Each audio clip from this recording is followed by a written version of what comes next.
আল্লাহ রাব্বুল আলামিন এই পৃথিবীর সবচেয়ে সুখী মানুষটাকে, এই পৃথিবীতে যার কোনো দুঃখ কষ্ট কিচ্ছু ছিল না, এই মানুষটাকে ডেকে নিয়ে আসবেন। ডেকে নিয়ে এসে জাহান্নামে ঢুকাবেন এক মুহূর্ত সময়ের জন্য, ধরেন 1 সেকেন্ড বা 1 ন্যানো সেকেন্ড। এরপরে বের করে নিয়ে আসবেন, নিয়ে এসে বলবেন পৃথিবীতে কি সুখে ছিলে? সেই ব্যক্তি বলবে সুখ কি জিনিস হে আল্লাহ আমি জানি না। আমি কি বুঝাতে পারছি ভাই? সুখ কি জিনিস আমি জানি না। আর আল্লাহ রাব্বুল আলামিন এই পৃথিবীর সবচাইতে কষ্টে থাকা মানুষটাকে ডেকে নিয়ে আসবেন, এনে জান্নাতে ঢুকাবেন, ঢুকে এক মুহূর্ত সময় রাখবেন, বের করে নিয়ে আসবেন। বলবেন পৃথিবীতে কষ্টে ছিলে? সেই বান্দা বলবে কষ্ট কি জিনিস আল্লাহ আমি জানি না। এটাই সেই আয়াতের ব্যাখ্যা বলা যায়। আল্লাহ পাক বলেছেন কুল্লু নাফসিন যায়িকাতুল মাউত, প্রত্যেকটা নফস বা আত্মা মৃত্যুর স্বাদ গ্রহণ করবে। ফাইন্নামা তুওয়াফাউনা উজুরাকুম ইয়াওমাল কিয়ামাহ, কিয়ামতের মাঠে তোমাদের পূর্ণ প্রতিদান দেয়া হবে। ওই দিন ফামান যুহজিহা আনিন নার ওয়া উদখিলাল জান্নাহ ফাকাদ ফাজ, সেদিন যাকে আল্লাহ পাক জাহান্নাম থেকে বাঁচাবেন, জান্নাতে প্রবেশ করাবেন, একমাত্র সে ব্যক্তি সফল, আর কেউ সফল না। এই আয়াতটা হচ্ছে দ্য ডেফিনেশন অফ সাকসেস, যার পিছনে আমরা ছুটছি। আমরা সাফল্যের পিছনে ছুটি না। সফল হতে হবে, নিজের পায়ে দাঁড়াতে হবে, টাকা পয়সা করতে হবে, বাড়ি গাড়ি করতে হবে, ব্যাংক ব্যালেন্স করতে হবে, জমি জমা করতে হবে, একটা সুন্দরী গার্লফ্রেন্ড চাই, একটা স্ত্রী চাই, তাই না? আমরা সাফল্যের পিছনে ছুটতে চাই, আর আমাদেরকে বস্তুবাদী দর্শন শেখায় এগুলোই সাফল্যের মানদণ্ড। তা আল্লাহ পাক এখানে বলছেন যাকে জাহান্নাম থেকে বাঁচানো হবে আর জান্নাতে প্রবেশ করানো হবে, এই ব্যক্তি ছাড়া কেউ সফল না। পৃথিবীতে আপনি অনেক বড় নেতা হতে পারেন, ইভেন অনেক বড় আলেমও হতে পারেন, অনেক বড় পলিটিশিয়ান হতে পারেন, অনেক বড় প্রশাসনের কর্মকর্তা হতে পারেন, অনেক বড় ইকোনমিক্স হতে পারেন, কলামিস্ট হতে পারেন, বুদ্ধিজীবী হতে পারেন, হাফেজ হতে পারেন, হুএভার ইউ আর, যদি কিয়ামতের মাঠে আপনি জান্নাতে যেতে না পারেন, আপনি সফল না। আর পৃথিবীতে যে মানুষ মুদির দোকান করছে, ভ্যান চালাচ্ছে, রিক্সা চালাচ্ছে, বারবার সেলুনে কাজ করে, কৃষক কৃষি কাজ করে, যাদেরকে মানুষ চেনেও না, ঈমান আছে, 5 ওয়াক্ত নামাজ পড়ে, ছেঁড়া কাপড় পরে থাকে, এত মান মর্যাদা নাই, ভাইরাল না, মানুষ চিনে না, গভীর রাত্রে তাহাজ্জুদ পড়ে, দেখবেন এই ব্যক্তি যদি কিয়ামতের মাঠে জান্নাতে চলে যায়, এই ব্যক্তি আমার চেয়ে সফল, কোনো সন্দেহ নাই। তো আমাদের দৃষ্টিভঙ্গি আগে চেঞ্জ করতে হবে, দুনিয়ামুখী দৃষ্টিভঙ্গি ত্যাগ করতে হবে, পরকালমুখী দৃষ্টিভঙ্গি দরকার। নবী সাল্লাল্লাহু আলাইহি ওয়াসাল্লাম সাহাবায়ে কেরামের ভিতরে এই পরিবর্তন নিয়ে এসেছিলেন, তাদেরকে আল্লাহমুখী করেছেন, আল্লাহমুখী। যখন তারা আল্লাহমুখী হয়ে গেছেন, তখন দুনিয়া তাদের কাছে তুচ্ছ হয়ে গেছে। দুনিয়ার কষ্ট সহ্য করে নিয়েছেন, দুনিয়ার ভোগ বিলাস ত্যাগ করে দিয়েছেন, দুনিয়াকে সর্বোচ্চ প্রাধান্য দেননি, হাজত বা প্রয়োজন মনে করেছেন। দুনিয়ার সব কাজ করেছেন শুধু আল্লাহ সন্তুষ্টির জন্য। এবং আমি অনেক লেকচারে এটাও বলেছি যে আপনি দুনিয়ার প্রতিটা কাজ আল্লাহ সন্তুষ্টির জন্যই করেন, কারো কাছে কিছু পাওয়ার আশায় করেন না। কারো কাছে প্রতিদান পাওয়ার আশায় দুনিয়ার কাজগুলো করেন, আপনি কষ্ট পাবেন। কারো কাছে আশা করেন না, আল্লাহর কাছে আশা করেন প্রতিদান, আপনি কষ্ট পাবেন না ইনশাআল্লাহ। কারণ আল্লাহ ছাড়া প্রকৃত অর্থে আমাদের আপন বলে কেউ নাই। শুধুমাত্র আল্লাহই আপনার আপন, বাকিরা আপনার প্রয়োজন। মানুষ মানুষকে ভালোবাসতে পারে না, মানুষ মানুষের অবস্থানকে ভালোবাসে। এটা আপনারা হারে হারে ফিল করবেন যত দিন যাবে দেখবেন এটা আখিরুজ জামান, শেষ জামানা চলছে। এখন ফিতনাগুলো এমন ভাবে পড়তে থাকবে যেন একটা মালা ছিঁড়ে দিলে পুঁথিগুলো যেমন টপটপ করে পড়ে যায়, এইভাবে ফিতনাগুলো আসতে থাকবে। ওই হাদিসের দিকে আসেন। নবী সাল্লাল্লাহু আলাইহি ওয়াসাল্লাম বলেছেন আদম আলাইহিস সালামকে ডেকে আনা হবে, বলা হবে তোমার সন্তানদের মধ্য থেকে জাহান্নামীদেরকে আলাদা করে দাও। আল্লাহ পাক বলবেন প্রতি 1999 জনকে আলাদা করে দাও, একজন জান্নাতে যাচ্ছে প্রতি 1000-এ। কিন্তু listen to me very carefully, কিন্তু আল্লাহ পাক সূরা নিসা একটা কথা বলেছেন, ইন্নাল্লাহা লা ইয়াগফিরু আন ইউশরাকা বিহি ওয়া ইয়াগফিরু মা দুনা যালিকা লিমান ইয়াশা। আল্লাহ রাব্বুল আলামিন তার সাথে শিরকের গুনাহ ছাড়া অন্য যে কোনো গুনাহ যাকে ইচ্ছা মাফ করতে পারেন। যে কোনো গুনাহ আল্লাহ পাক মাফ করতে পারেন শিরকের গুনাহ ছাড়া। আরেকটা গুনাহ আল্লাহ পাক ক্ষমা করবেন না, সেটা হচ্ছে বান্দার হক। বান্দার সাথে সম্পৃক্ত, কারো টাকা চুরি করেছেন, কারো জমি আত্মসাৎ করেছেন, কাউকে গালি দিয়েছেন, কারো প্রতি জুলুম করেছেন, কাউকে অন্যায়ভাবে মেরেছেন, ছিনতাই করেছেন, ইত্যাদি ইত্যাদি, যেটা অন্যের হকের সাথে সম্পৃক্ত, ধর্ষণ করেছেন, মানুষের সম্মানহানি করেছেন, কাউকে নিষ্পাপ কাউকে বিতর্কিত করেছেন ইত্যাদি। এই যে মানুষের সাথে জড়িত হক, এটা আল্লাহর কাছে মাফ নেওয়া যাবে না। কাবা ঘরের গেলাফ ধরে কানলেও কোনো লাভ নাই। ওই বান্দার কাছে গিয়ে ক্ষমা নিতে হবে। ভাই আমি আপনাকে গালি দিয়েছি, মাফ করে দেন। ভাই আমি তোমার টাকা চুরি করেছিলাম, এই নাও ফেরত নাও। বোন তোমার সম্পত্তি আমি দেই নাই, নিয়ে নাও। প্রতিবেশী তোমার জমি আমি নিয়েছি, নিয়ে নাও। এটা দুনিয়াতে করতে হবে। অন্যথায় পরকালে দেখবেন যে মানুষের সাথে জড়িত হকের জন্য মানুষটা দাঁড়িয়ে আছে। একজন ব্যক্তি উঠেছে, নামাজ রোজা হজ জাকাত সব নেকি নিয়ে উঠেছে। ওঠার পরে দেখছে সামনে অনেক মানুষ দাঁড়িয়ে আছে। কি জন্য দাঁড়িয়ে আছে? কারো টাকা নিয়ে শোধ করে নাই, কাউকে গালি দিয়েছে, কারোর প্রতি জুলুম করেছে, কারোর প্রতি অন্যায় করেছে, এরা দাঁড়িয়ে আছে, হক চাচ্ছে। তখন কিভাবে শোধ করবে? আল্লাহ পাক বলবেন তোমার নেকি ওদেরকে দিয়ে দাও। তখন শেয়ারিটের মাধ্যমে নেকি চলে যাবে। কথা বুঝতে পারছেন? তখন আরো অত্যাধুনিক প্রযুক্তি থাকবে, নেকি কনভার্ট। আর নেকি দিতে দিতে যদি নেকি শেষ হয়ে যায়, তখন ওই ব্যক্তিদের গুনাহ তার আমল নামায় চলে আসবে। তারপর ওই ব্যক্তিরা জান্নাতে যাবে, এই ব্যক্তি জাহান্নামে যাবে। অতএব দুনিয়াতে মানুষের সাথে জড়িত কোনো হক রাখেন না। আল্লাহ পাক বলছেন শিরকের গুনাহ ছাড়া আল্লাহ যে কোনো গুনাহ মাফ করতে পারেন। আর এই যে কুফরি এবং মানুষের সাথে জড়িত হক, আল্লাহ মাফ করবেন না। এখন আল্লাহ যদি শিরকের গুনাহ ছাড়া সব গুনাহ মাফ করতে পারেন, আর আল্লাহ পাক তো ওয়াদা করেছেন নবী সাল্লাল্লাহু আলাইহি ওয়াসাল্লামকে মেরাজের রাতে যে তোমার উম্মতের যে কোনো ব্যক্তি যদি শিরক না করে আমার সামনে হাজির হয়, আমি তাকে মাফ করব। একটা হাদিসে কুদসির মধ্যে এটাও আছে, হে আদম সন্তান, তুমি যদি আসমান এবং জমিন সমপরিমাণ গুনাহ নিয়ে আমার সামনে দাঁড়াও, কিন্তু আমার সাথে কাউকে শরীক করনি, তাহলে আমি আল্লাহ তোমার সামনে আসমান জমিন সমান ক্ষমা নিয়ে দাঁড়াবো। আবার নবী সাল্লাল্লাহু আলাইহি ওয়াসাল্লাম সুপারিশ করবেন যার অন্তরে এক জাররা পরিমাণ ঈমান থাকবে, তারা জান্নাতে যাবে। তাহলে কি কারণে 1999 জন মানুষ জাহান্নামে যাবে? উত্তরটা দেন দেখি। তাদের আমলনামায় কিসের পাপ থাকতে পারে? কিসের? এটা বোঝার জন্য কি পিএইচডি করার দরকার আছে? এখন দেখেন, কিছু মানুষ আছে যারা বলছে যে ঈসা ইবনে মারিয়াম আল্লাহর সন্তান, নাউজুবিল্লাহ। এটা শিরক নয়? এবং তাদের সংখ্যা পৃথিবীতে 700-800 কোটির মতো, নাকি আর কম বেশি হবে?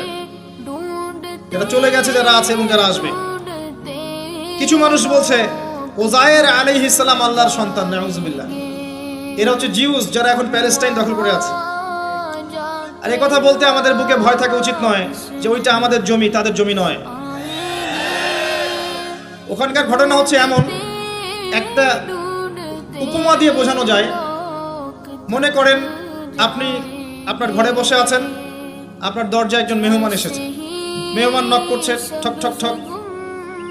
ভাই আমাকে একটু হেল্প করেন, আমি খাইনি অনেক দিন, আমার কাপড় নাই, আমার খাবার নাই, আমার থাকার জায়গা নাই, একটু আশ্রয় দেন। আপনি মাশাআল্লাহ মুসলিম, দয়া পরবশ হয়ে দরজা খুলে দিলেন, তাকে ড্রয়িং রুমে বসালেন, সুন্দর করে খাওয়ালেন, কাপড় দিলেন, রেস্ট করার জায়গা দিলেন। এবার সে সেখানে থাকতে থাকতে পরিকল্পনা করলো যে আপনাকে আপনার বাসা থেকে বের করে দিবে। একদিন আপনাকে ঘাট ধরে আপনার বাসা থেকে বের করে দিল, দিয়ে দরজার ভিতর থেকে লাগিয়ে দিল। এখন দরজার বাইরে দাঁড়িয়ে আপনি নক করছেন, আমার ঘর আমাকে ফেরত দাও, আমার ঘর আমাকে ফেরত দাও। আর এই ব্যক্তি বলছে আপনি জঙ্গি, আপনি সন্ত্রাসী। এটা হচ্ছে সবচেয়ে সেরা উদাহরণ, প্যালেস্টাইন এক্সাম্পল। তো এরা বলছে ওজায়ের আলাইহিস সালাম আল্লাহর সন্তান। একটা কথা আমি বলি, হতাশ হবেন না। ফেরাউন তার দলবল নিয়ে যখন লোহিত সাগরে ধাওয়া করছিল মুসা আলাইহিস সালামকে, আল্লাহ পাক কি করেছেন? আল্লাহ পাক সব সৈন্যকে আগে লোহিত সাগরে এনেছেন, আনার পরে মুসা আলাইহিস সালামকে পার করে দিয়েছেন। তারা যখন মাঝখানে এসেছে, তখন আল্লাহ পাক ডুবিয়ে দিয়েছেন। ঠিক আছে? আল্লাহ পাক ঠিক একই কাজটা করবেন ইনশাআল্লাহ এই জেরুজালেমে, ইনশাআল্লাহ। সবাইকে এনেছেন আল্লাহ পাক পৃথিবীর বিভিন্ন জায়গা থেকে। একটা নির্দিষ্ট সময় পর্যন্ত ওরা বিশ্বকে রুল করবে সামনে, একটা নির্দিষ্ট সময় পর্যন্ত এরা বিশ্বকে শাসন করবে সামনে অচিরেই। কিন্তু এরপরে আল্লাহ রাব্বুল আলামিন ঈসা ইবনে মারিয়ামকে নামাবেন এবং তার হাতে তাদের নেতা মাসিহুদ দাজ্জাল নিহত হবে ইনশাআল্লাহ তাআলা। এবং পুরো কমিউনিটি একসাথে কোলাপস করে যাবে, পৃথিবী থেকে তার নাম অস্তিত্ব মুছে যাবে ইনশাআল্লাহ তাআলা। আল্লাহ পাক ওই লোহিত সাগরের সুন্নাহ এখানে অ্যাপ্লাই করবেন ইনশাআল্লাহ। আল্লাহ পাক এই কারণেই একত্রিত করেছেন, এটা আল্লাহ পাকের স্টাইল, সুন্নাহ। আসেন, এরা বলছে উযাইর আলাইহিস সালাম আল্লাহর সন্তান। আবার দেখেন কিছু মানুষ বলছে আল্লাহকে পাওয়ার জন্য স্ট্যাচু ওয়ার্শিপ করা যায়, এরা হচ্ছে আল্লাহকে পাওয়ার মাধ্যম। কিছু মানুষ বলছে কবরে সেজদা করা যায়, কবরে শাহিদ ব্যক্তি আল্লাহর কাছে সুপারিশ করবে। কিছু মানুষ বলছে আল্লাহ ছাড়া অন্য কারোর কাছে দোয়া করা যায়, তিনি অনেক বুজুর্গ ব্যক্তি ছিলেন, আমার দোয়া পৌঁছে দিবেন আল্লাহ পর্যন্ত। কিছু মানুষ বলছে আল্লাহ ছাড়া অন্য কারো নামে নজর করা যায়, জবাই করা যায়, কসম করা যায়, ইত্যাদি ইত্যাদি। আর কিছু মানুষ আল্লাহর হালালকে হারাম করছে, আল্লাহর হারামকে হালাল করছে। কিছু মানুষ তাকদীরকে অস্বীকার করছে, ভাগ্যকে অস্বীকার করছে। কিছু মানুষ দুনিয়া নিয়ে এতই ব্যস্ত হয়ে আছে, দিনের যাররা পরিমাণ ফিকির নাই। আবার কিছু মানুষ এই উম্মতের মধ্যে দাবি করছে মুহাম্মদ সাল্লাল্লাহু আলাইহি ওয়াসাল্লাম শেষ নবী নন, আরো নবী আসতে পারে, এবং তারা প্রকাশ্যে মাহফিল করার চেষ্টা করছে এখন বাংলাদেশে। আবার কিছু মানুষ বলছে আমরা কোরআন মানি, হাদিস মানি না। এই যতগুলো কথা আমি বললাম এর প্রত্যেকটাই হচ্ছে শিরক। এই শিরকগুলো হয় তিন ভাবে: চিন্তায় শিরক হয়, কথায় শিরক হয়, এবং কাজে শিরক হয়। চিন্তা, কাজ এবং কথা, আকীদায় শিরক থাকে, আমলে শিরক থাকে, আবার কথাতেও শিরক থাকে।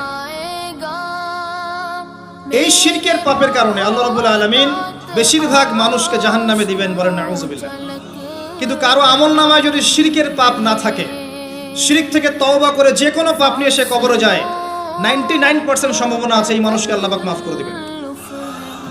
তাহলে আমরা আজকে এতটুকু শিখলাম, প্রথমে সবচেয়ে বেশি কেয়ারফুল থাকতে হবে শিরকের ব্যাপারে, সবচেয়ে বেশি কেয়ারফুল থাকতে হবে শিরকের ব্যাপারে এবং বেদাআতের ব্যাপারে। এটা কি জিনিস? বেদাত হচ্ছে এমন জিনিস, মানে আমিলা আমালান লাইসা আলাইহি আমরুনা ফাহুয়া রাদ। নবী সাল্লাল্লাহু আলাইহি ওয়াসাল্লাম বলেছেন, কেউ যদি এমন কোনো কাজ করে ইসলামের মধ্যে যে কাজের পিছনে আমার কোনো দলিল নাই, প্রমাণ নাই, আমার পক্ষ থেকে কোনো আদেশ নাই বা নিষেধ নাই, কোনো হুজ্জত নাই, এটাই বেদাত, প্রত্যাখ্যাত। মানে আপনার প্রতিটা কাজ হতে হবে শুধুমাত্র নবী সাল্লাল্লাহু আলাইহি ওয়াসাল্লামের সুন্নাহ মতো। এই জায়গায় নতুন কোনো পদ্ধতি চালু করলে আপনি বেদাতি হয়ে যাবেন। বেদাতির পরিণতি কি? তার সমস্ত আমলগুলোকে আল্লাহ পাক ধুলো বানিয়ে দিবেন। দলিল সূরা ফুরকান, সবকিছু বলার সময় পাচ্ছি না মাহফিলে। আরো কি? আরো আছে। বুখারীর হাদিসে এসেছে নবী সাল্লাল্লাহু আলাইহি ওয়াসাল্লাম হাউজে কাউসারের সামনে দাঁড়িয়ে থাকবেন, এবং এই কাউসারের পানি যে একবার পান করবে কিয়ামতের মাঠে, সে আর কখনো পিপাসার্ত হবে না। নবী সাল্লাল্লাহু আলাইহি ওয়াসাল্লাম পানি পান করাবেন উম্মতকে, হঠাৎ পর্দা পড়ে যাবে। আল্লাহ নবী বলবেন ইন্নাহুম মিন্নি, এরা তো আমার উম্মত, পর্দা পড়ে গেল কেন? তাকে জানানো হবে ইন্নাকা লা তাদরি মা আহদাসা বা'দাক, হে নবী আপনি জানেন না আপনার মৃত্যুর পর এরা আপনার শরীয়তের মধ্যে কত বেদাত চালু করেছিল। তো বেদাতীদের সম্পর্কে নবী সাল্লাল্লাহু আলাইহি ওয়াসাল্লাম বলবেন সুহকান সুহকান লিমান গায়্যারা বা'দি, দূর হও যারা আমার দ্বীনের মধ্যে সংযোজন করেছে, দূর হয়ে যাও। নবীজি অভিশাপ দিবেন, নাউযুবিল্লাহ। আরেকটা মারাত্মক বিষয় হচ্ছে বেদাত করতে থাকলে মানুষ তওবা করে না। একজন চোর তওবা করতে পারে, সে জানে এটা খারাপ কাজ। একজন জেনাকারী তওবা করতে পারে, সে জানে এটা খারাপ। একজন পতিতালয়ের মেয়ে তওবা করতে পারে, সে জানে এটা খারাপ। কিন্তু যে ব্যক্তি ইসলামের কাজ করছে ভালো মনে করে, সে মনে করছে এগুলো কল্যাণের কাজ, ভালো কাজ, সে কখনো তওবা করতে চাইবে না। এই কারণে বেদাতি শেষ পর্যন্ত তওবা করে না। অতএব শিরক আর বেদাতের এই পাপ থেকে দূরে থাকেন। এরপর আমি সামনে যাই, আরেকটা মেজর জিনিস থেকে আমাদেরকে বেঁচে থাকতে হবে, সেটা হলো হারাম রিজিক। আজকে আমাদের রিজিকের যে সিস্টেমটা আছে, এর মধ্যে বেশিরভাগ পরিবারে হারাম রিজিক ঢুকে গেছে, বলে নাউযুবিল্লাহ। কেউ সরাসরি হারাম, কেউ ঘুরিয়ে ফিরিয়ে হারাম। সবচেয়ে বড় মারাত্মক যে হারামটা ঢুকেছে তার নাম হচ্ছে রিবা বা সুদ। ম্যাক্সিমাম আমরা সুদখোর। আমার কিসের দাড়ি টুপি এগুলো দেখার প্রয়োজন নাই, আমি নিজেও সুদখোর। কিভাবে? প্রত্যক্ষভাবে না হলে পরোক্ষভাবে। মনে করেন আমি একটা ফ্ল্যাটে ভাড়া থাকি, ফ্ল্যাটের মালিক আমার ভাড়ার টাকা দিয়ে তার ব্যাংকের লোন শোধ করে, পরোক্ষভাবে আমি সুদের সাথে সম্পৃক্ত আছি। আপনি বাঁচতে পারবেন না।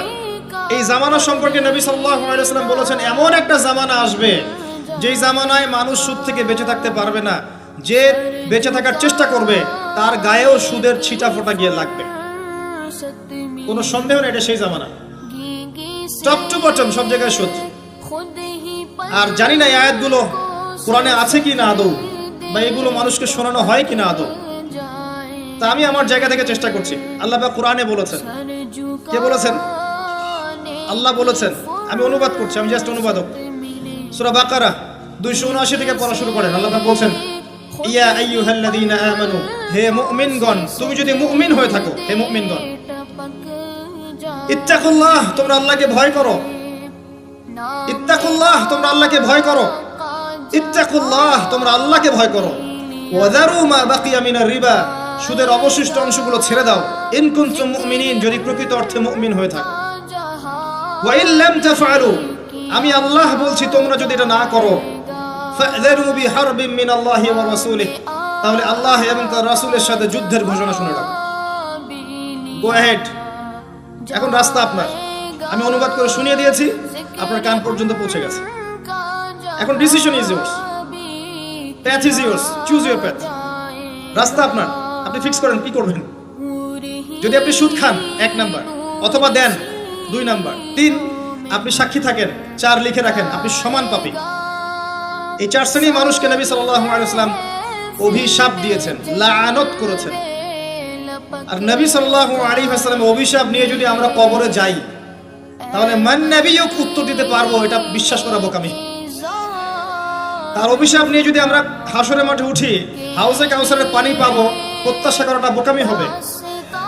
তার অভিশাপ নিয়ে যদি আমরা হাসরের মাঠে উঠি, তাহলে তিনি আমাদের জন্য সুপারিশ করবেন, এটা ভাবা বোকামি হবে। মেরাজের রাতে আল্লাহ রাসূল দেখে এসেছেন, এক শ্রেণীর মানুষকে রক্তের নদীতে ফেলে মাথা ফাটিয়ে দেয়া হচ্ছে।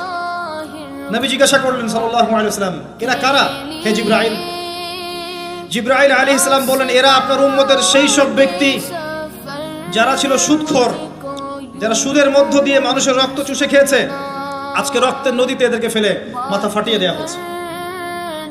কি করবেন আপনি ফিক্স করেন। ইসলাম তরবারির জোরে ছড়ায় নাই। আমি আপনার গর্দানে তরোয়াল ধরে বলবো না যে সুদ ছেড়ে দেন, বলবো? কেউ বলবে না। ইসলাম এভাবে ছড়ায় নাই। ইসলাম সৌন্দর্য দিয়ে ছড়িয়েছে, সুন্দর উপদেশ দিয়ে ছড়িয়েছে।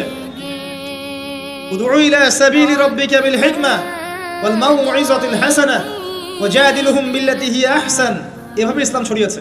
ফাযাক্কির ইন নাফাআতিয যিকরা সায়াযাক্কারু মান ইয়াখশা, হে নবী আপনি উপদেশ দিন, যদি উপদেশ কাজে লাগে শীঘ্রই যারা আল্লাহকে ভয় করে তারা আপনার উপদেশ গ্রহণ করবে ইনশাআল্লাহ। ওয়া ইয়াতাজান্নাবুহাল আশকা, যারা পাপাচারী ফাসিক তারা উপদেশ গ্রহণ করবে না। ফাযাক্কির ইন্নামা আনতা মুযাক্কির, আপনি উপদেশ দিন, আপনি শুধু উপদেশদাতা। লাস্তা আলাইহিম বিমুসাইতির, আপনি কারো উপর দারোগা নন। এটা একজন দায়ীর কাজ, একজন আলেমের কাজ, এর বেশি কিছু না। আমাদের ম্যাক্সিমাম রিজিকের মধ্যে সুদ ঢুকে গেছে। হয় আমরা খাচ্ছি, না হলে দিচ্ছি, না হলে সাক্ষী থাকছি, না হলে লিখে রাখছি। আরেকটা কথা বলি, এই হাদিসটাও শুনে রাখেন। নবী করিম সাল্লাল্লাহু আলাইহি ওয়াসাল্লাম কার নবী? আপনার তো, আপনারই তো নবী। তিনি বলেছেন সুদের পাপের 73টা শাখা আছে। কতটা? যার সর্বনিম্ন শাখা হচ্ছে নিজের মায়ের সাথে জেনা করা। এখানে যদি একটা বিল্ডিং থাকে, যে বিল্ডিং এর মধ্যে মনে করেন কথার কথা না আউযুবিল্লাহ অনেক প্রস্টিটিউট মহিলা আছে, কথা বুঝতে পারছেন? এখানে আছে অনেক প্রস্টিটিউট মহিলা, যারা এখনকার ভাষায় সেক্স ওয়ার্কার্স, কারণ তারা যৌনকর্মী বলতে চায়, পতিত শব্দ ইউজ করতে চায় না। তারা এটাকে একটা স্বীকৃতি দিতে চেষ্টা করছে। সেক্স ওয়ার্কার্স এটা একটা কাজ। নাউযুবিল্লাহ। এই কারণেই সমাজে বেশি বেশি মহামারী ছড়াবে। এই কারণেই সমাজে এমন এমন কিছু পাপ ছড়াবে, এমন কিছু রোগ ছড়াবে যে রোগগুলো কখনো ছিল না ইতিহাসে। এই কারণেই হাদিস এসেছে, শেষ জামানায় যখন অশ্লীলতা বেড়ে যাবে, বেহায়াপনা বেড়ে যাবে, নগ্নতা বেড়ে যাবে, তখন সমাজে বেশি বেশি এমন এমন রোগ ছড়াবে যে রোগগুলো আগে কখনো ছিল না। মনে করেন এখানে এমন একটা বিল্ডিং আছে, সেখানে কিছু সেক্স ওয়ার্কার্স আছে, এখানে কেউ ম্যানেজার, কেউ কাজ করে, কেউ মনে করেন দারোয়ান, কেউ মনে করেন ডিলার এগিয়ে দিচ্ছে, কেউ মনে করেন যে ঘরে ঢুকিয়ে দিচ্ছে, ইত্যাদি ইত্যাদি। এক একজন এক এক সেকশনে কাজ করছে, আর একটা কর্পোরেট সেকশনের মতো। এখন আপনি কি তাদের কারো বাসায় দাওয়াত খেতে চাইবেন? চাইবেন? আপনি কি তাদের কার উপার্জন খেতে চাইবেন? যদি এমন হয় এখানে সব সেক্স ওয়ার্কার্স নয়, সবাই আমাদের মা, নাউজুবিল্লাহ। শব্দটা প্রয়োগ করলাম আঘাত করার জন্য, কারণ নবীজি বলেছেন মায়ের কথা। মনে করেন এরা সবাই আমাদের মা, নাউজুবিল্লাহ। এখন কি আপনি এটাকে পছন্দ করবেন? এখানে যদি কেউ কাজ করে তার রিজিক খেতে চাইবেন? রিবার মধ্য দিয়ে আমরা এগুলো করছি, কোনো ফিকির নাই, যায় আসে না কাজ কারো কিছু, দিব্যি খাচ্ছে। যখন দেখবেন পাপ করতে করতে করতে করতে আমার মনের মধ্যে কোনো রিয়াকশন হচ্ছে না, তখন বুঝে নেবেন কলব মরে গেছে, ডিস্ট্রয়েড, ডেডার্স। হ্যাঁ, একজন মুমিনের পরিচয় হচ্ছে ছোট ছোট পাপ তার কাছে পাহাড়ের মতো মনে হবে, আর একজন ফাসিকের পরিচয় হচ্ছে বড় বড় পাপ তার কাছে মাছির মতো মনে হয়, তাড়ালেই চলে যাবে। আরো আছে, সহিহ বুখারীর একটা হাদিসে নবীজি বলেছেন, যে ব্যক্তি 1 দিরহাম সুদ খায় সে যেন 36 বার জিনা করেছে। একবার জিনা করার শাস্তি 100 বেত্রাঘাত এবং 1 বছরের জন্য বহিষ্কার, যেটাকে আমরা উস্কে দিয়ে এখন বলি কাছে আসার গল্প। একবার সূরা নূর পড়েন, সূরা নূরের প্রথম আয়াতগুলো পড়েন। যদি কেউ জিনা করে একবার 100 বেত্রাঘাত এবং 1 বছরের জন্য বহিষ্কার। আর যদি কোনো বিবাহিত ব্যক্তি করে তার শাস্তি হচ্ছে রজম, পাথর নিক্ষেপ করে হত্যা করা। আর 1 দিরহাম সুদ খেলে আপনি 36টা মেয়েকে রেপ করছেন। এবার চিন্তা করেন, এই শাস্তিগুলো যদি দুনিয়ায় কার্যকর না হয় এবং দুনিয়াতে যদি আমরা তওবা না করে যেতে পারি, পরকালে কার্যকর হবে কোনো সন্দেহ নাই। দুনিয়াতে শোধ করে যাওয়া ভালো পরকালের চাইতে। অতএব আল্লাহর ওয়াস্তে আমি হাত জোর করে রিকোয়েস্ট করছি, আল্লাহর ওয়াস্তে সুদ ছেড়ে দেন। ভ্যান চালায় খান, সবজি বিক্রি করে খান, একটা ছোট কাপড়ের ব্যবসা করে খান, একটা মাছের আড়ত করে খান, গবাদি পশু প্রতিপালন করে খান, কৃষিকাজ করে খান, আল্লাহর ওয়াস্তে সুদে যায়, আপনার পুরো দুনিয়া এবং আখিরাত বরবাদ হয়ে যাবে। এবং আপনি এর মধ্য দিয়ে আল্লাহর সাথে যুদ্ধ করছেন, নবীর সাথে যুদ্ধ করছেন। এর উপরেও আছে পেপার মানির মধ্যে সুদ। ওই যে বললো 1 দিরহাম, এই দিরহাম আবার কি জিনিস? দিরহাম মানে রৌপ্য মুদ্রা। দিনার এটা কি জিনিস? স্বর্ণ মুদ্রা, ইসলামিক মুদ্রা। সেই যে চলে গেছে ব্রিটিশরা আসার আগে, এখন আর দেখা যায় না। একটা গোল্ড কয়েন যার মূল্যটাকে ইকোনমিক্সের ভাষায় বলে ইন্ট্রিনসিক ভ্যালু। এই ভ্যালুটা এই স্বর্ণ মুদ্রার ভিতরেই থাকে। একটা পেপার মানির ভ্যালু, ইন্ট্রিনসিক ভ্যালু এর ভিতরে থাকে না, এর বাইরে থাকে, যেটাকে আপনি নিয়ন্ত্রণ করতে পারবেন, কমাতে পারবেন, বাড়াতে পারবেন। আর এর সাথে যখন পেট্রোডলার অ্যাড হয়েছে, তখন তো মাশাআল্লাহ জুলুম আরো উপরে উঠে গেছে। আর যারা পেট্রোডলার সিস্টেম চালু করেছে, এইসব ভোগবিলাসী আরবদেরকে আমরা বলি এরা হচ্ছে আমিরুল মুমিনিন, নাউজুবিল্লাহ, সুবহানাল্লাহ। কত অন্ধ হলে মানুষ এদেরকে আমিরুল মুমিনিন মনে করতে পারে। যারা মুসলিমদের প্রপার্টি সব আমেরিকার হাতে তুলে দিয়েছে, আর সেই প্রপার্টি দিয়ে এরা বম্বিং করে করে সারা বিশ্বের মধ্যে মুসলিম হত্যা করছে। আল্লাহ পাক সেই যে বলেছেন সূরা মাইদার মধ্যে 51 নম্বর আয়াতে, ইয়া আইয়ুহাল্লাযীনা আমানু হে মুমিনগণ, লা তাত্তাখিযুল ইয়াহুদা ওয়ান নাসারা আউলিয়া। হে মুমিনগণ, তোমরা ইহুদি এবং খ্রিস্টানদেরকে বন্ধুরূপে গ্রহণ করো না। কে বলেছেন? আল্লাহর চেয়ে কি আমি জিওপলিটিক্স ভালো বুঝি? আল্লাহর চেয়ে আমি আমার ভালো মন্দ ভালো বুঝি? কাদেরকে? বা'দুহুম আউলিয়া ও বা'দ, যারা একে অপরের বন্ধু। ওয়া মান ইয়াতাওয়াল্লাহুম মিনকুম ফাইন্নাহু মিনহুম। তোমাদের মধ্যে কেউ যদি ওদের দিকে মুখ ফিরায়, সে তাদের অন্তর্ভুক্ত। এই উম্মার কেউ না তারা। যেই হোক, বিশ্বের এইসব নামধারী মুসলিম কান্ট্রিদের চাইতে বাংলাদেশের পররাষ্ট্রনীতি অনেক ভালো আছে, 1000 গুণে ভালো আছে। কি মনে করেন আর এসব ফাসেকা জালেমদেরকে আপনি আমিরুল মুমিনিন মনে করছেন? আল্লাহ পাক বোঝার তৌফিক দান করুন। আসেন, রিবার কথা বলতে গিয়ে কথাটা আসছি, ইন্ট্রিনসিক ভ্যালু বলে একটা বিষয় আছে। এত ডিটেইলস বিষয় মাহফিলে বলা সম্ভব না। এতটুকু বলবো যে ইনশাআল্লাহ তাআলা আপনি যদি আপনার সম্পদকে সাস্টেইনেবল অ্যাসেটে রূপান্তরিত করেন, আগামী দিনগুলোতে আপনি ইনশাআল্লাহ জিতবেন, আদারওয়াইজ হেরে যাবেন। ফর এক্সাম্পল, আপনি যদি আপনার সম্পদকে জমিতে কনভার্ট করেন, গবাদি পশুর প্রজেক্ট করেন, আপনি যদি মাছের প্রজেক্ট করেন, ব্যবসা ইনভেস্ট করেন, বা কিছু গোল্ড রাখেন, কিছু সিলভার, কিছু আপনার রূপা রাখেন, ইত্যাদি ইত্যাদি, পরবর্তী সময়গুলোতে গিয়ে আপনার সম্পদের মান কমে যাবে না, ইনশাআল্লাহ বাড়বে। এটা আপনি সমস্ত সম্পদ যদি পেপার মানির মধ্যে রেখে দেন, আস্তে আস্তে আপনার সম্পদের মান কমবে। সামনে 10, 15, 20, 30 বছর পর আপনি সম্পদ হারাবেন। এর চেয়ে বেশি কিছু আমি বলতে পারবো না, বাকিটা আপনারা পড়াশোনা করে বুঝে নেবেন। যেটা বলতে চাচ্ছি, ইকোনমিক সেকশনে আমরা সবাই মোটামুটি হারামের সাথে সম্পৃক্ত। এর পাশাপাশি আছে আবার ঘুষ, আছে না? না দিলে চাকরি হয় না, সুবহানাল্লাহ। আবার অনেক আলেম ফতোয়া দিচ্ছে এখন, তুমি যদি যোগ্য হয়ে থাকো কিন্তু তোমাকে জব দিচ্ছে না, তাহলে তোমার জন্য ঘুষ দেওয়া জায়েজ। সুবহানাল্লাহ, কত ঘুরিয়ে ফিরিয়ে জায়েজ করছি আমরা, আল্লাহ ভালো জানেন। যে নিবে আর যে দিবে সমান অপরাধী দুইজন। একজন ব্যক্তি মাদক দ্রব্য সেবন করে, আরেকজন ব্যক্তি মাদক উৎপাদন করে, কেউ সেল করে, কেউ ডিস্ট্রিবিউট করে, সবাই অপরাধী না?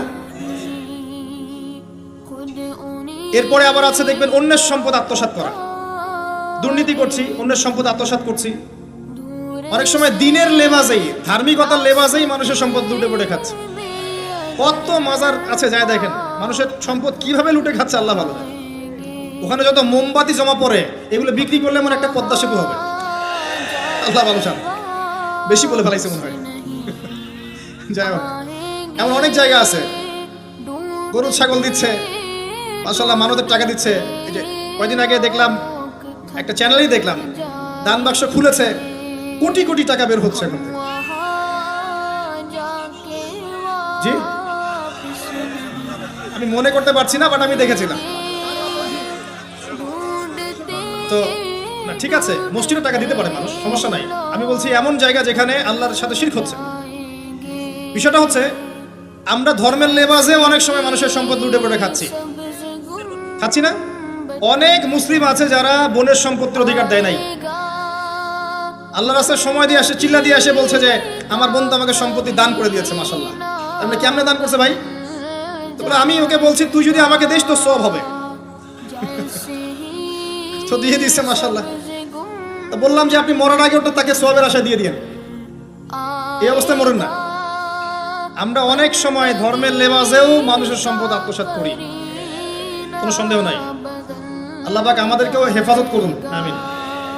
এক কথায় বলতে চাই প্রিয় ভাইয়েরা, পরিবারের মধ্যে হারাম রিজিককে ঢুকতে দিয়েন না। হারাম রিজিক ঢুকলে পরে আপনার ইবাদত কবুল হবে না।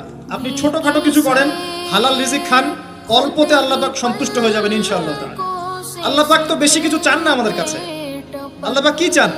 আমরা তাকে ভালোবাসি, আমরা তার জন্য আমাদের ইবাদতগুলো ঢেলে দেই, তার সাথে শিরক না করি, তার নবীর সুন্নাহ মতো চলি, একটু হালাল খাই, একটু পর্দা করি, বাচ্চা কাচ্চাদেরকে ইসলামী আদর্শে বড় করি, পরিবারের আদর্শটা একটু ঠিক করি।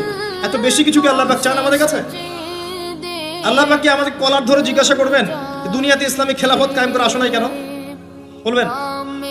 বলবেন না, এটা বলবেন না আল্লাহ পাক আমাদের। কিন্তু যাকে আল্লাহ পাক ওই ক্ষমতা দিয়েছেন তাকে বলবেন, তোমাকে ক্ষমতা দিয়েছিলাম, তুমি কেন করো নাই? কথা বুঝতে পারছেন? সবার জন্য সবকিছু না, আমরা সাধারণ মানুষ। সাধারণ মানুষের জন্য সাধারণ কাজগুলো যথেষ্ট। একটু পড়াশোনা করেন, আল্লাহ পাক তৌফিক দান করুক। একটু আমল করেন, একটু পর্দা করেন, একটু হালাল খান, তাওহীদে থাকেন, সুন্নতে থাকেন, নবীর মতো লাইফ কাটান, 5 ওয়াক্ত নামাজ পড়েন, সামর্থ্য হলে যাকাত দেন, রমজান মাসে রোজা রাখেন, সামর্থ্য হলে হজ করেন, ইনশাআল্লাহ আপনি জান্নাতি। একটা হাদিস আমি পড়েছি ফয়জুল কালাম বইয়ের মধ্যে, মাদ্রাসায় পড়ানো হয়, ক্লাসিক্যাল একটা বই, সবাই কিনতে পারেন। ফয়জুল কালাম অত্যন্ত চমৎকার হাদিসের একটা বই। এর মধ্যে একটা হাদিস আছে যেটা পড়ে শান্তি লাগে, মনে হয় যে না আশা আছে পরকালে বাঁচার। সেটা হচ্ছে নবী সাল্লাল্লাহু আলাইহি ওয়াসাল্লাম সাহাবীদেরকে বলছেন যে তোমরা সাহাবীরা এমন একটা যুগে বাস করছো যেই যুগে ইসলামের 10% কেউ যদি ছেড়ে দেয় সে ধ্বংস হয়ে যাবে। কথা বুঝতে পারছেন? সাহাবীদেরকে নবীজি বলছেন তোমরা এমন একটা যুগে বাস করছো যেই যুগে যদি ইসলামের 10%, 1/10 কেউ ছেড়ে দেয় সে ধ্বংস হয়ে যাবে। কিন্তু তোমাদের পরে এমন একটা যুগ আসবে যেই যুগে মানুষরা যদি ইসলামের 10% ধরে রাখতে পারে সফল হয়ে যাবে। এটা সেই যুগ না? আপনার এই যুগে প্রতিটা সেক্টরেই ফিতনা। আপনার ধর্মে দেখবেন তাওহীদের মধ্যে শিরক, সুন্নতের মধ্যে বেদাত, আলেমদের মধ্যে বিভক্তি, কাদা ছোড়াছড়ি, গালাগালি, হিংসা বিদ্বেষ, পরশ্রী কাতরতা, কত কি দেখতে পাচ্ছেন। আপনি ধর্মের মধ্যে শিরক দেখছেন, বেদাত দেখছেন, অর্থনীতিতে হারাম দেখছেন, পরিবারের মধ্যে বস্তুবাদিতা দেখছেন, কি দেখছেন না? সমাজের মধ্যে জেনা দেখছেন, পর্নোগ্রাফি দেখছেন, ফ্রি মিক্সিং দেখছেন, ফ্যামিনিস্ট রেভলিউশন দেখছেন, নগ্নতা দেখছেন, কি দেখছেন না? অর্থনৈতিক জীবনে আপনি এগুলো দেখছেন, বৈশ্বিক জীবনে আপনি মারামারি, কাটাকাটি, রাহাজানি দেখছেন, হত্যা, রক্তপাত দেখছেন। কোন যুগে বসে আছেন আপনি? এই যুগে আপনি 10% আমল করেন, জান্নাতি হয়ে যাবেন ইনশাআল্লাহ। আল্লাহ পাক তৌফিক দান করুন, কবুল করুন। একটা বিষয় হচ্ছে আমল করা, একটা বিষয় হচ্ছে আকীদা পোষণ করা। আমি যদি আকীদা পোষণ করি যে ইসলামের মধ্যে, কোরআন এবং সুন্নাহর মধ্যে প্রতিটা বিষয়ের সমাধান আছে, এটা যদি আপনি বিশ্বাস করেন, এরপরে অল্প আমল করেন, কোনো সমস্যা নেই ইনশাআল্লাহ। কারণ আপনার আকীদা ঠিক আছে। আপনি আমল করতে পারেন নাই, কিন্তু আকীদা ঠিক ছিল। আপনি মেনে নিয়েছেন লা ইলাহা ইল্লাল্লাহ, কোনো ইলাহ নেই আল্লাহ ছাড়া, মুহাম্মাদুর রাসূলুল্লাহ, কোরআন হুজ্জাতুল্লাহ, কোরআন আল্লাহর হুজ্জাহ, সুন্নাহ তরিকাতুন নবী, এটা আল্লাহর নবীর তরিকা। এগুলোর মধ্যে সবকিছুর সমাধান আছে, এটা আপনি মেনে নিয়েছেন মন থেকে। এবার আমল করতে গিয়ে আপনি পারছেন না। নামাজ পড়ছেন 5 ওয়াক্ত, হয়তো পরিবারটা ঠিক মতো করতে পারছেন না, চেষ্টা করছেন, হালালে থাকার চেষ্টা করছেন, কখনো কখনো হারাম ঢুকে যাচ্ছে, আপনি চেষ্টা চালিয়ে যাচ্ছেন ক্রমবর্ধমান ভাবে, কিন্তু আপনি আকীদা রাখেন, এটাই চূড়ান্ত, এটাই সঠিক। ইনশাআল্লাহ আল্লাহ পাক আপনার সব গুনাহ মাফ করে দিবেন। আরেকজন ব্যক্তি আকীদাই রাখে না, সে মনে করে ইসলাম ওই যুগে চলতে, ওই যুগে চলে না। সে মনে করে কোরআন এবং সুন্নাহ সবকিছু নাই, আমার মস্তিষ্ক প্রসূত বুদ্ধি সবকিছু। কেউ মনে করে সায়েন্সই সবকিছু, কেউ মনে করে মানব রচিত বিধানই সবকিছু। কেউ যদি এগুলোকে চূড়ান্ত মনে করে, তখন আমল আর কাজে আসবে না। এই বাতিল আকীদা নিয়ে বেশি বেশি আমল করেও লাভ নাই। আকীদা আগে স্পষ্ট করতে হয়, পরিষ্কার করতে হয়। আল্লাহ পাক আমাদেরকে পরিচ্ছন্ন আকীদা দান করুন, আমিন। রিজিকের ব্যাপারে প্রিয় ভাইরা সচেতন হয়ে যান। এরপরে চলে আসেন একটা মৌলিক জায়গায় আসবো, ফ্যামিলি। এখানে মা বোনরা আছেন, এখানে অনেক যুব সমাজের তরুণ তরুণীরা আছে, আমাদের পিতৃমহ অনেক আমাদের পিতামহরা আছেন। এটা একটা ভালো সুযোগ এই পরিবার সম্পর্কে দুটো মৌলিক কথা বলার জন্য। আমি অনেক দিন থেকে চাচ্ছিলাম এমন একটা পরিবেশ। লিসেন ভাই, আল্লাহ পাক একটা আয়াতে বলেছেন, সূরা তাহরিম আয়াত নাম্বার 6, ইয়া আইয়ুহাল্লাযীনা আমানু, হে মুমিনগণ, কু আনফুসাকুম, নিজে জাহান্নামের আগুন থেকে বাঁচো, ওয়া আহলিকুম নারা, তোমার পরিবার বর্গকে বাঁচাও, আলাইহা মালাইকাতুন গিলাজুন শিদাদ, যেই জাহান্নামে কঠোর মনের ফেরেশতা আছেন, লা ইয়াসুনাল্লাহা মা আমারহুম ওয়া ইয়াফআলুনা মা ইউমারুন, আল্লাহ পাক তাদেরকে যে আদেশ করেন সে আদেশ পালনে তারা বিন্দুমাত্র ভূক্ষেপ করে না, মানে বিন্দুমাত্র গাফিলতি করে না। আল্লাহ পাক ভয় দেখাচ্ছেন জাহান্নামে এমন ফেরেশতা আছেন, আল্লাহ যা আদেশ করবেন তাই করবে। এই জাহান্নাম থেকে নিজে বাঁচো, পরিবার বর্গকে বাঁচাও।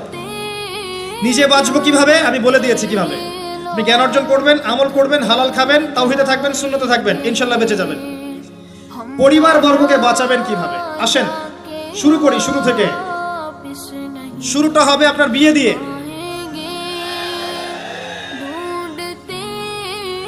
এত এক্সাইটেড হওয়ার কিছু নাই, কারণ এটা এমন একটা বিষয় যেটা করেন নাই বলে এক্সাইটমেন্ট বাড়ছে, করার পরে পস্তাতেও পারেন। এটা এমনই দিল্লি কা লাড্ডু, যে খাবে সেও পস্তাবে, যে খাবে না সে বেচারাও পস্তাবে। তবে আপনারা খেয়ে পস্তান, আলহামদুলিল্লাহ। এমন ভাবে শুরু করেন না পরিবারটা যে আপনি একজন তরুণী, আপনি একজন তরুণ, বিয়ে করছেন, বিয়ের সময়ে দিনদারিতা বাদ দিয়ে অন্য কিছু দেখতে যায় না। যদিও বা অর্থ সম্পদ, বংশমর্যাদা, সৌন্দর্যের কথা হাদিসে এসেছে, হাদিসটা এমন নয় যে তোমরা 4টা গুণ দেখেই বিয়ে করবে, এমন নয়। হাদিসটা এমন নয়, অনুবাদটা অনেকেই ভুল করে, অনেকেই ভুল করে। হাদিসে বলা হয়নি কখনো 4টা গুণ দেখেই বিয়ে করো, এটা নয়। বরং বলা হয়েছে 4টা গুণ দেখে বিয়ে করা হয়। কথা বুঝতে পারছেন? কেউ এটা দেখে, কেউ এটা দেখে। তোমরা দিনদারিতা দেখো, না হলে তোমাদের হাত ধুলোয় ধূসরিত হবে। হাদিসটা এমন।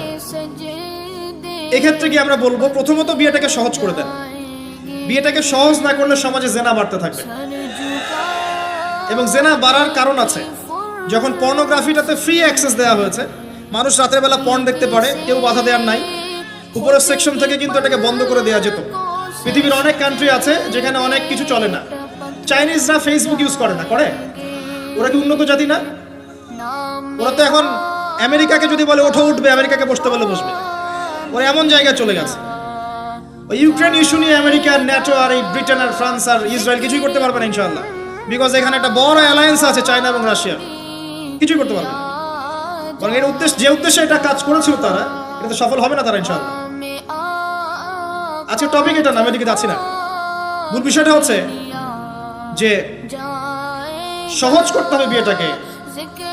উপযুক্ত বয়স হয়ে গেলেই একটা উপার্জনের সোর্স খুঁজবেন আগে। বেকার অবস্থায় বিয়ে করতে যায় না, উপার্জনের সোর্স খুঁজবেন, তারপরে আপনি আপনার পরিবারকে বলবেন আমার বয়স হচ্ছে, আমাকে বিয়ে দাও। এবার আসেন, বিয়ের সময় দিনদারিতা ছাড়া অন্য কিছু দেখতে যায় না। এরপরে যদি সে সুন্দর হয় বা সুন্দরী হয় বা ভালো বংশের হয়, অথবা দেখা যায় যে ভালো টাকা পয়সা বলা ইত্যাদি ইত্যাদি, এটা আপনার নূরুন আলা নূর, এটা বোনাস। কিন্তু এগুলো যদি নাও থাকে, শুধু দিনদারিতা থাকে, আপনি রাজি হয়ে যান। পরিবারের কর্তাদেরকেও বলবো যে মেয়ে বিয়ে দেওয়ার সময় ছেলের টাকা পয়সা দেখতে যায় না, ছেলের স্ট্যাটাস দেখতে যায় না বেশি বেশি, পরে দেখবেন এই মেয়ে ওর ঘরে গিয়ে পস্তাচ্ছে। আর ছেলের পিতাদেরকেও বলবো, ছেলেকে যখন বিয়ে দিবেন, একটা মেয়েকে কিনে নিব আর সাথে কিছু যৌতুকের টাকাও নিব, এই টেন্ডেন্সি নিয়ে বিয়ে করতে যায় না। ওই বিয়েতে বারাকা বেশি, যেখানে খরচ কম, যেখানে বেশি হট্টগোল নাই। চট্টগ্রাম অঞ্চলে বিয়ের মতো না, একটা বিয়েতে মনে হয় 40-50 লাখ টাকা খরচ করে ফেলে, গেটেই সাজাবে বলে 4-5 লাখ টাকা খরচ করছে। এই 5 লাখ টাকা দিয়ে, এই 5 লাখ টাকা দিয়ে আর মনে হয় 10টা-20টা পরিবারকে বিয়ে দেওয়া যাবে। হ্যাঁ, লোহার আংটি দিয়ে বিয়ে করেছে সাহাবী। লোহার আংটিও নাই তোমার বাসায়? বলছে না ইয়া রাসূলুল্লাহ, লোহার আংটিও তো নাই আমার বাসায়। তাহলে কি করবা? কোরআনের কয়টা সূরা জানো? এই সূরাগুলো জানি, এগুলো শিখিয়ে দিও, যাও, মোহর হয়ে গেছে। কত সহজ বিয়ে, কত সহজ। আর এখন যেটা হয়, মেয়ে খুঁজবে দিনদার বিল গেটস আর ছেলে খুঁজবে দিনদার ক্যাটরিনা। কথা বুঝতে পারছেন? প্রিয় ভাইয়েরা, দিনদারি থেকে প্রাধান্য দেন, আর কিচ্ছু না। আপনি সফল হবেন ইনশাআল্লাহ, শান্তি পাবেন। এবং বিয়ের পরে আল্লাহর পক্ষ থেকে একটা ভালোবাসা আসবে। যদি আপনি দেখেন যে আপনার স্ত্রী খাদিজা রাদিয়াল্লাহু আনহার মতো, আয়েশা রাদিয়াল্লাহু আনহার মতো, হাজরা আলাইহিস সালামের মতো সবর করেনেওয়ালা, যে আপনাকে দিনের পথে এগোতে সাহায্য করে, তাহলে আর অন্যদিকে চোখ দেওয়ার দরকার নাই, রাজি হয়ে যান। এরপর আপনার পরিবার শুরু। এখানে উভয়ের মাঝে হৃদ্যতা, ভালোবাসা থাকতে হবে। তবে আরেকটা কথা বলে রাখি, সবাই মনোযোগ দিয়ে কথাটা শোনেন। একটা পরিবারের ভিত্তি শুধু ভালোবাসা দিয়ে টিকে থাকে না, একটা পরিবারের ভিত্তি টিকে থাকে আপোষের বিশ্বাসের উপরে। একে অপরকে বিশ্বাস করতে শিখতে হবে, একে অপরকে শ্রদ্ধা করতে হবে, একে অপরের সম্মান দিতে জানতে হবে। আপনাকে আপনার স্ত্রীকে আপন মনে করতে হবে, আপনাকে আপনার স্বামীকে আপন মনে করতে হবে। বাইরের মানুষ আপন নয়, এরা আপন আপনার। একজন একজন লেবাস, পোশাক। এরপরে আপনি মোহর শোধ করেন, আপনি সন্তান সন্ততি নেন, সন্তান সন্ততিদেরকে আল্লাহর এবং তার রাসূলের আদর্শে বড় করে তোলেন। পরিবারের মধ্যে তালিম চালু করেন, তালিম। পরিবারের মধ্যে তাওহীদ রাখেন, সুন্নত রাখেন, একসাথে খেতে বসেন। স্ত্রীকে হাদিয়া দেন, স্ত্রীকে গিফট দেন, তাকে মাঝে মাঝে ঘুরতে নিয়ে যান, তাকে নিয়ে রিফ্রেশমেন্টে যান, তাকে সময় দেন, তাকে টাইম দেন, তাকে সময় দেন। নবী সাল্লাল্লাহু আলাইহি ওয়াসাল্লাম আয়েশা রাদিয়াল্লাহু আনহার কোলে মাথা রেখে কোরআন তেলাওয়াত করতেন, তার সাথে চাঁদনি রাতে দৌড়েছেন এবং চাঁদ দেখেছেন, সফর করেছেন, রাতের বেলা হেঁটেছেন, সময় দিয়েছেন, খালি পায়ে হেঁটেছেন। সময় দেন। এখন এমন একটা অবস্থা যে পুরুষদেরকে মনে করা হয় যে তারা হচ্ছে মানি মেকিং মেশিন, তারা খালি টাকা পয়সা মেক করবে, আর স্ত্রীরা হচ্ছে ওই চুলা ঠেলবে সারাদিন। আমরা এমন মনে করে নিই আর কি। আবার এই যে ফ্যামিনিস্ট রেভলিউশন যখন থেকে আসছে, ফ্যামিলিস্ট রেভলিউশন কি জিনিস? দাজ্জালের ফলোয়ার্স আর কি, যে মেয়েদেরকে আপনি ঘরে রাখতে পারবেন না। তো তারা যখন থেকে এসেছে, ইমার্জ করেছে, তখন থেকে তার একটা কনসেপ্ট দিয়েছে যে পুরুষ আর নারী একে অপরের প্রতিদ্বন্দ্বী। দেখবেন প্রতিদ্বন্দ্বিতামূলক কথাবার্তা বলে। স্বামীর মুখের উপর তর্ক করতে যাবেন না। স্বামীকে বাইরের অনেকগুলো বিষয় ফেস করতে হয়। এখন স্বামী মনে করেন প্রশাসনে চাকরি করে, তাকে তার ডিউটি ফেস করতে হয়, তার বসকে মেনটেন করতে হয়, তার এগুলো সামলাতে হয়, তাকে বাজারঘাট করতে হয়, সারাদিন পরিশ্রম করে সে বাসায় ঢোকার পরে আপনি মুখটা গোমরা করে বসে থাকেন। স্বামী আহলান সাহলান করেন না, তাকে একটু আদর করেন না, মহব্বত করেন না, তো অটোমেটিকলি আপনার দিক থেকে তার মনটা চলে যাবে অন্যদিকে, স্বাভাবিক। আপনি আপনার স্বামীর জন্য সাজেন না, বাইরের মানুষের জন্য সেজে বুঝে আপনি মার্কেটে যান। প্রবলেম সেগুলা। এরা মনে করে স্বামী স্ত্রী একে অপরের প্রতিদ্বন্দ্বী, অথচ এরা একে অপরের পরিপূরক, একে অপরের পরিপূরক। উভয় হৃদ্যতা ভালোবাসায় পরিবার গড়ে ওঠে। যে পরিবারের মধ্যে হৃদ্যতা ভালোবাসা আছে, ওই পরিবারের বাচ্চা কাচ্চারা দেখবেন বড় আলেম হবে, বড় নেতা হবে, বড় কিছু হবে ইনশাআল্লাহ। যেখানে এগুলো নাই, ওই সন্তানরা বড় হয় হতাশার মধ্যে, কাজের বুয়ার কাছে, ডে কেয়ার সেন্টারে। এরা তো বড় হয়ে জঙ্গি হবে, সন্ত্রাসী হবে, স্বাভাবিক। ভালো প্যারেন্টিং দিতে পারে নাই। এরকম না বিষয়টা, সময় দিতে হবে, একে অপরের দায়িত্ব বুঝতে হবে। আপোষের মধ্যে বিশ্বাস থাকতে হবে, ভালোবাসা থাকতে হবে এবং সবরের মানসিকতা থাকতে হবে। মেয়েদের ব্যাপারে বলাই হয়েছে তারা বাঁকাহার, অতএব চাপ দিতে যায় না, ভেঙে যাবে। চাপ দিতে যায় না, ভেঙে যাবে। ওই অবস্থা ছেড়ে দিলে ওই অবস্থায় থেকে যাবে। একটা কথা আমি বলি, আমি শিখেছি আমার লাইফ থেকে, আল্লাহ পাকের প্রতিটা সৃষ্টি এক একটা রূপক মেসেজ দিচ্ছে। জানেন, রাবার গাছ দেখেছেন? রাবার গাছ, যে গাছ থেকে রাবার হয়, গাছটাকে দেখবেন পরিচ্ছন্ন, গাছটা পরিষ্কার। যে নিজে পরিষ্কার করে সে নিজেও পরিচ্ছন্ন। জমিনের মধ্যে দেখবেন মৃত জমিন, বৃষ্টি পড়লো, সজীব হয়ে উঠল, সবুজ ধান ক্ষেত। এই সবুজ ধান ক্ষেতটা আপনার যৌবন, আস্তে আস্তে ফসল হবে। এই ফসল হওয়ার টাইমটা হচ্ছে আপনার পৌরত্ব। এরপরে ফসলটা কেটে ফেলা হবে। এই ফসলটা আপনার ভালো কাজ, আমল সালেহ, এটাকে রেখে দেওয়া হবে। বাকিটাকে হলুদ বর্ণের যে খড়কুটা, এটাকে জ্বালিয়ে দেওয়া হবে। এই যে ধান গজালো, একটা সিজন গেল, এর মধ্যে আপনার দুনিয়ার জীবনের হায়াতের রূপকতা আছে। জি, পাহাড়কে দেখেন, পাহাড় বিশালতা নিয়ে দাঁড়িয়ে থাকে। ওর গায়ে যতই ঢিল মারেন, লাথি মারেন, সমালোচনা করেন, সে নড়বে না তার জায়গা থেকে, থাকবে। সে ওর জায়গায় স্টিল থাকবে, কিন্তু সে শান্ত থাকে, সে চিল্লাফাল্লা করে না। তাই যারা সাহসী, বীর, তারা বেশি কথা বলে না, শান্ত থাকে। যারা পাহাড়ের মতো দৃঢ়, ওরা বেশি কথা বলে না। সাগরকে দেখেন, বিশাল সাগর, কক্সবাজারে যান, সাগরকে বিশাল সাগর গর্জন করছে, ভিতরে অনেক সম্পদ, অনেক মাখলুক আছে। আপনি সামনে গিয়ে দাঁড়ান, বিনয়ের সাথে আপনার পা ধুয়ে দিবেন, কোনো অহংকার করবে না। প্রতিটা সৃষ্টি আল্লাহ পাকের এক একটা মেসেজ দেয়। ঠিক মেয়ে মানুষও একটা মেসেজ দেয়। কি মেসেজ? আল্লাহ পাক মানুষকে সবচেয়ে সুন্দর করে সৃষ্টি করেছেন, আর মানুষের মধ্যে মেয়েদেরকে সবচেয়ে বেশি সুন্দর করে সৃষ্টি করেছেন। আল্লাহ পাকের সবচেয়ে সুন্দর সৃষ্টি হচ্ছে মেয়েরা, এবং তারা খুব নরম হয়, নরম, প্রজাপতি ধরার মতো। প্রজাপতিকে ধাপ করে ধরতে পারবেন না আপনি, শক্ত করে ধরতে গেলে প্রজাপতি নষ্ট হয়ে যাবে, মরে যাবে। প্রজাপতিকে কোমল ভাবে ধরতে হবে। ঠিক মেয়েদের সামনেও আপনার কোমল থাকতে হবে। বেশি হার্ড হতে যাবেন, শেষ। আমি আপনার গার্লফ্রেন্ডের সামনে কোমল হতে বলি নাই, আপনার ওয়াইফের সামনে হতে বলেছি। কোমল থাকলে আপনি জিতে যাবেন। দেখবেন দুনিয়ার চিল্লাফাল্লা করছে আপনার বাসায়, আপনি চুপচাপ আছেন, পাহাড়ের মতো কোমল আছেন। 5 মিনিট পর দেখবেন নিজেই ঠান্ডা হয়ে এসে বলছে, আচ্ছা সরি, ভুল হয়ে গেছে। আর যদি আপনি চিল্লাফাল্লার কাউন্টার দিতে যান, তাহলে দেখবেন সুটকেস গোছানো শেষ, বাবার বাড়ি চলে গেছে। ডিল করা খুব ডিফিকাল্ট। এখানে আপনাকে খুবই সবরের পরিচয় দিতে হবে। আল্লাহ পাক বোঝার তৌফিক দান করুন।